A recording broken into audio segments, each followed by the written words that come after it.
even the FBI, like how did they even start catching on to this? I had a girl that I was messing around with. She knew what I was doing.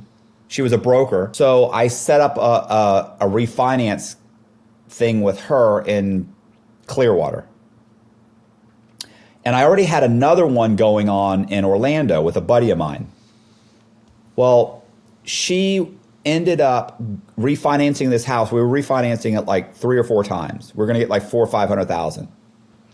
She goes to one closing and got like $100,000 check.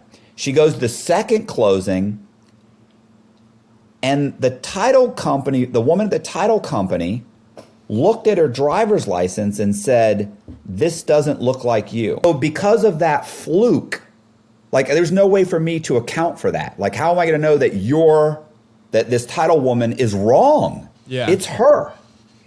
She wouldn't give her the check. Wow. She said, "I got to make some phone calls. Something's not right. Something seems strange." Oh God. Damn. And she ends up making a bunch of phone calls and finds out that the house she was refinancing was a rental property that we had transferred the deed out of the owner's name into this girl's name, which was a fake name. Oh. They then make some phone calls and find out it had been refinanced at another title company, and they'd issued a check. So they put a red flag on the check. Now, I was saying, when all this kind of came out, I was like, okay, well, that deal's done. That's over. She was saying, no, it's not over.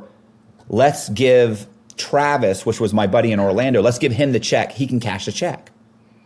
And I was like, no, the check's no good. They're going to figure it out. She goes, no, it'll be okay. Travis goes, yeah, it's no problem. He goes, what do you think? You think it's any good? I said, no, I don't think it's good. I think it's bad. I think that something's wrong. They already know something's wrong with her. Like, and he's like, nah, it's going to be fine. So he deposits a check. About 3 days later, the manager of the bank calls him and says, hey, I need you to come in and I need you to endorse the back of the check. And he goes, I endorsed the back of the check. He goes, yeah, but it's over $100,000. So I need to witness the endorsement. Bro, I've deposited a lot of checks.